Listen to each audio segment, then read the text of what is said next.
Pemirsa, seorang pria Parubaya di Kabupaten Musi Banyuasin telah tega memperkosa anak kandungnya yang merupakan penyandang disabilitas hingga melahirkan anak. Aksi pria yang satu ini dilakukan karena alasan hilaf.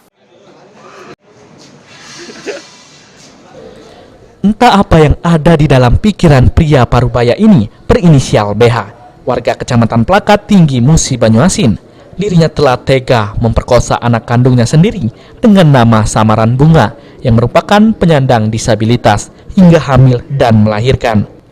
Dari keterangan polisi, tersangka tega melakukan hal tersebut pada bulan Maret 2021 di dalam kamar rumahnya sebanyak 2 kali dengan cara membawa korban ke dalam kamar saat istri sedang tidak ada di rumah. Karena keterbatasan, korban tidak mampu melawan hingga pelaku melakukan perbuatan keji tersebut. Dan akhirnya keluarga korban melaporkan kejadian tersebut ke pihak kepolisian. Ya. Terus para pelaku ini kita jerat dengan pasal berapa nih, Pak? Untuk Hasan dan Burhan kita jerat pasal dengan 285 KUH pidana. Kemudian untuk yang Agus kita jerat dengan Undang-Undang Perlindungan Anak.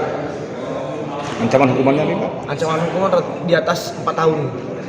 Jadi kalau dari 285 sendiri 12 tahun.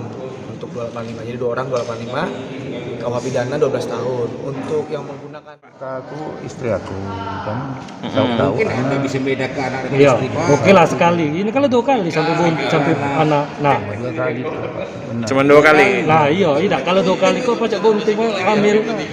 Pak, di mana Mbak 2 kali itu? 2 kali ke situ lah. Di mana? Di kamar, di Kamar dia ruang di belakang. di kamar Bapak apa di kamar dia? Itu di kamar aku. Di kamar Bapak. Macam-macam enggak?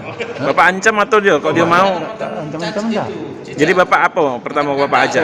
Maksa atau mana? Biasa. Hah? Biasa saya. Dia apa jawaban dia? Nangis, berontak atau mana? Enggak ada merontak. Sudah berontak. Selain tersangka BH, Satreskrim Polres Muba juga mengamankan 2 tersangka pelecehan seksual lainnya, yakni HN warga Kecamatan Sangga Desa dan AG warga Kecamatan Bayung Lincir. Ruzi Iskandar, PAL TV.